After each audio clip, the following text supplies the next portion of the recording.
ہمارے نبی صلی اللہ علیہ وسلم کے پاس ایک صحابی آئے بھیک مانگنے کے لیے، صحیح حدیث ہے. لوگوں کو وہ حدیثیں تو یاد ہوتی ہیں جس میں صدقے کی ترغیب ہے، وہ بھی حدیثیں یاد رکھنی چاہیے. صدقہ کرنا چاہیے، اسٹائل یہ ہونا چاہیے، انداز یہ ہونا چاہیے جو میں آپ کو بتا رہا ہوں. صحابی آئے، انصاری صحابی، عرض کیا یا رسول اللہ گھر میں کیا ہے؟ فاقے، کچھ بھی نہیں ہے کھانے میں. وہ واقعی بیچارے مستحق تھے، انہیں تو نبی ویسے ہی دے دیتے نا، وہ جھوٹ تھوڑی بول رہے تھے نبی کی خدمت میں آ کے. کچھ بھی نہیں ہے گھر میں. آپ نے فرمایا کچھ تو ہوگا، سب صحابہ بیٹھے ہوئے ہیں، کچھ تو ہوگا. فرمایا صرف ایک پیالہ ہے. ظاہر ہے وہ پیالہ ہے جس میں ڈال کے کھانا کھاتے ہیں، وہی اگر بیچ دیں تو کھانا آئے گا تو پلیٹ ہی نہیں رہے گی گھر میں، برتن ہی نہیں رہے گا. آپ صلی اللہ علیہ وسلم فرمایا وہ پیالہ اٹھا کے لے آؤ. کیا کرو؟ یہ حدیث تو پیالے کے بارے میں، آپ نے جب کسی کو دیکھنا ہے تو آپ نے اپنے حساب سے اسے انٹرویو لے کے، یہ نہیں کہ پیالہ اٹھا کے لے آؤ کیونکہ حدیث میں آ رہا ہے. اب کیا ہے کہ رسول اللہ صلی اللہ علیہ وسلم نے ان سے کہا کہ جاؤ کیا لے کر آؤ؟ پیالہ. وہ لے آؤ. اٹھا. نبی نے ان کو طریقہ سکھا رہے ہیں. کیسا پیارا آپ صلی اللہ علیہ وسلم کی تعلیم کا انداز تھا. آپ یہ بھی تو کہہ سکتے تھے بھائی اس پیالے کو بیچو، یہ خریدو، یوں کرو جاؤ. تو آپ نے معلم کو بھی بتا دیا کہ تم نے غریب کو صحیح راستہ بھی دکھانا ہے اور اس کے ساتھ اس راستے میں تعاون بھی کرنا ہے. وہ بیچارہ کانفیڈنس نہیں ہوتا، آپ نے اس کو سمجھا کے نکل لیے، وہ کنفیوز ہے یار میں نے کیا کرنا ہے. ہر آدمی میں کانفیڈنس نہیں ہوتا، قوت فیصلہ نہیں. تو آپ نے بتا دیا کہ اس کے ساتھ تعاون کرنا ہے، اس کی حوصلہ افزائی کرنی ہے. تو آپ یہ نہیں آپ صلی اللہ علیہ وسلم نے فرمایا کہ جاؤ وہ پیالہ بیچو اور یہ کرو اور وہ کرو اور خود ہی کر لو سارا کچھ. فرمایا لے آؤ.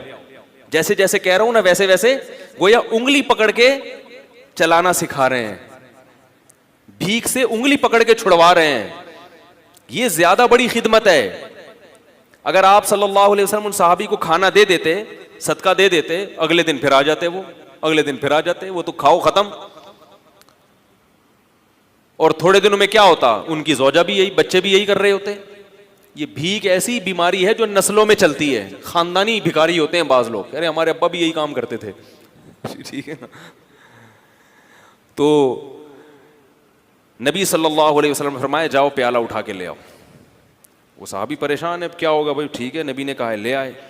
آپ صلی اللہ علیہ وسلم نے فرمایا اسے کون خریدے گا؟ ہر چیز کا کوئی نہ کوئی طلبگار ہوتا ہے. ایک صحابی نے فرمایا 1 درہم میں یہ مجھے دے دیں. آپ نے فرمایا اس سے زیادہ میں کون خریدے گا؟ بھائی اب بزنس کا تو اصول ہے نا، سرمایہ چاہیے تو جتنا زیادہ سرمایہ لے سکتے ہو. ارے یار بھائی بزنس کا تو اصول ہے، حلال سرمایہ ہے. تبھی یہ یاد رکھو اسلام نے کسی چیز کی قیمت متعین نہیں کی ہے. نبی نے فرمایا دعوا الناس، لوگوں کو اپنے حال پہ چھوڑ دو، قیمتیں متعین مت کرو. ان اللہ هو المسعر، اللہ چیزوں کی قیمتیں خود متعین کرتا ہے. جس چیز کی قیمت اللہ نے بڑھانی ہوتی ہے مارکیٹ سے شارٹ کر دے گا اس کو، جس چیز کی قیمت اللہ نے گھٹانی ہوتی ہے مارکیٹ میں اللہ اس کو وافر مقدار میں پھینک دیتے ہیں. اس لیے اصل اصول یہی ہے کہ کسی چیز کی قیمت متعین نہیں ہے. آپ اپنی چیز دھوکہ نہ ہو اس میں، جس قیمت پہ چاہے بیچیں. لوگ کہتے ہیں وہ تو پھر اتنی قیمت چیز مہنگی ہو جائے گی. بھائی وہ آپ سے نہ خریدے، وہ ساتھ والے سے خرید لے. کیا خیال ہے؟ تو وہ تو خود بخود. ہاں گڑبڑ جب ہوگی جب تاجر مل کے آپس میں ایکا کر لیتے ہیں، معاہدہ کر لیتے ہیں کہ اس سے کم پہ نہیں بیچنا، یہ ناجائز ہے. اسی وجہ سے پھر حکومت کو انوالو ہونا پڑتا ہے، چیزوں کی قیمتیں متعین کرتی ہے. تو آپ صلی اللہ علیہ وسلم نے فرمایا کون خریدے گا؟ ایک صحابی نے کہا 1 درہم میں. آپ نے فرمایا کہ اس سے زیادہ میں کون خریدے گا؟ ایک صحابی نے کہا میں 2 میں خریدوں گا. اس سے زیادہ بولی لگ نہیں رہی تھی. تو آپ صلی اللہ علیہ وسلم نے فرمایا اس سے زیادہ میں کون خریدے گا؟ صحابی نے کیا کہا؟ میں 2 درہم میں. 2 درہم میں خریدا. 2 درہم آپ صلی اللہ علیہ وسلم نے ان صحابی کو دیے. فرمائے 1 درہم سے کلہاڑی لے کر آؤ اور 1 سے اپنے اور اپنے بچوں کے لیے کھانا لے کر آؤ، گزارا چلاؤ فی الحال، کیونکہ اب بھوک کا بھی تو کوئی علاج کرنا ہے نا. تو وہ گئے 1 درہم سے کیا خریدا؟ گزارے لائق. یہ نہیں کہ پیزا لے کے جا رہے ہیں. آج یہ بھی ہوتا ہے، اپنی حرکتیں ٹھیک نہیں ہیں، اتنی ارننگ نہیں ہے جتنا گھر میں خرچہ شروع کر دیا اور کہہ رہے ہیں خرچے ہی نہیں پورے ہو رہے. خرچے ہی نہیں پورے، اور کہاں سے پورے ہوں گے بھائی؟ آپ کی اوقات دکان آپ کی پکوڑوں کی ہے اور باتیں کیا کر رہے ہو؟ کروڑوں کی باتیں کر رہے ہو. تو اپنی اوقات دیکھ کر اپنے پاؤں پھیلاؤ نا. وہ جو بھی بیچاروں کو ملا ہوگا جو کی روٹی, بھائی فی الحال بیگم میری اپنی عادت کیا ہے کہ میں اکثر میں کبھی بھی کوشش کرتا ہوں کسی بھیک مانگنے والے کو نہیں دوں, الا یہ کہ جب 100% اطمینان ہو جائے کہ واقعی یہ مستحق ہے اور کچھ کر نہیں سکتا, وہ ایک الگ بات. میں جب میرے پاس بھی لوگ کچھ صدقے وغیرہ کے پیسے بھیجتے ہیں, کچھ میں اپنی طرف سے بھی صدقہ کرتا ہوں, تو میں کسی مزدور کو تلاش کرتا ہوں,